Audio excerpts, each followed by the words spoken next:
The strength to stand alone is the strength to make a stand, to serve a purpose greater than yourself.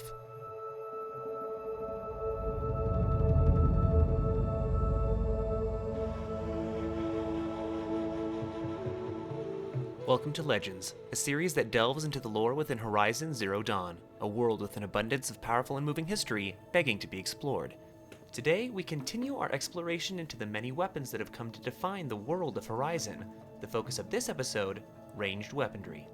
As previously stated, this exploration will not focus on stats or strategy, but rather the historical parallels these weapons have with the lore of the game. The first being the choice weapon of Aloy, and the Nora as a whole, the bow. Though by no means exclusive to the tribe, the bow represents the primary tool for nearly every hunter in Horizon's world, for machine and animal alike. These timeless weapons are broken up into three distinct classes: Hunter, War, and Sharpshot Bow, each offering their own distinct advantages and abilities to best fit their desired purpose. Within these archetypes, there is a level of progression that is associated with differing tribes and status.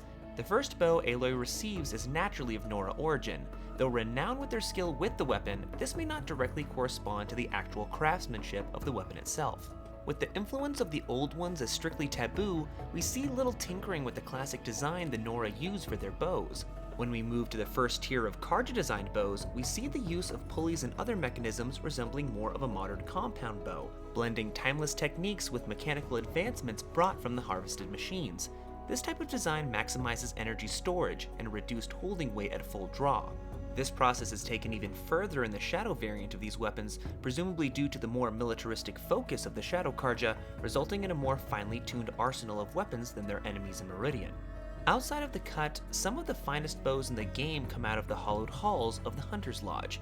It's no surprise that the finest materials and craftsmanship in the Sundom would be reserved for those few who have proved themselves worthy in the eyes of the storied institution. Though most Carja variants follow this compound bow design, the Sharpshot variant appears to utilize more of a recurve style, utilizing limbs that pull away from the archer when unstrung, storing more energy than a straight-limbed equivalent, making what could have been a rather large and cumbersome bow made for accuracy smaller and more efficient. What has to be the second most utilized ranged weapon is the sling, following the same hierarchy of craftsmanship as most bows in the game. Utilizing elemental payloads, these compact utilitarian weapons have proved remarkably effective at targeting specific machine weaknesses. Whether to burn, freeze, or stun, what they may lack in precision, they more than make up for in area of effect.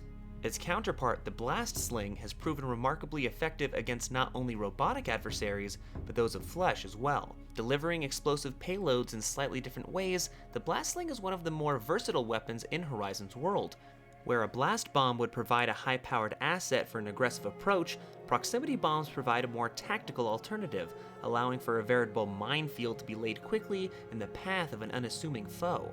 Last but certainly not least, utilizing what most likely is a primitive adhesive technology, sticky bombs are particularly useful to a hunter who utilizes multiple weapons to fell their prey, since once these bombs have stuck, it's only a matter of time until they detonate. Valuable time for a hunter to switch to a weapon that can take advantage of the explosive aftermath left by their blast sling. This brings us to two of the most unique weapons we see in the game, the Rattler and the Tear Blaster. The equivalent of a 31st century burst fire firearm, the Rattler is a ranged weapon for those who don't mind being right in the thick of it. Using what appears to be the synthetic muscles of machines to create the necessary tension, much like the sling, once released, 5 high-powered projectiles are fired, either to inflict pure damage or elemental effects. Much like a medieval crossbow, the Rattler fires bolts. Shorter and stockier than a typical arrow, the more compound design of the bolt tells us that the Rattler must generate a sizable amount of initial force that would most likely shatter a standard arrow of the era. Depending on the individual modifications and craftsmanship, these weapons could prove devastating against groups of human enemies or exposed machine components. The Tear Blaster, on the other hand, specializes in the removal of machine parts and armor. Reminiscent of the concussion sacks of Longlegs, the Tear Blaster also utilizes compressed air technology. These short-range blasts provide a unique alternative to standard Tear Blast arrows, presumably an advancement made by the Oseram. Not only is this kind of machine component weaponization fairly indicative of the tribe as a whole, but we see a similar weapon used by Dervahl, as well as his experimentation with similar machine tech. These weapons and many more have come to define the world for both war and survival. In a time where danger is not only prevalent, but on the rise, the populace of the world must continue to innovate to keep pace with the machines who seek to harm them. Though many of these weapons are impressive in their own right, we have not yet begun to truly examine the heavy hitters Horizon's world has to offer. And that brings our journey to an end. If you'd like to see more content like this, likes and shares are always appreciated, and if you really like what we're doing at the channel, come join our community and hit that subscribe button.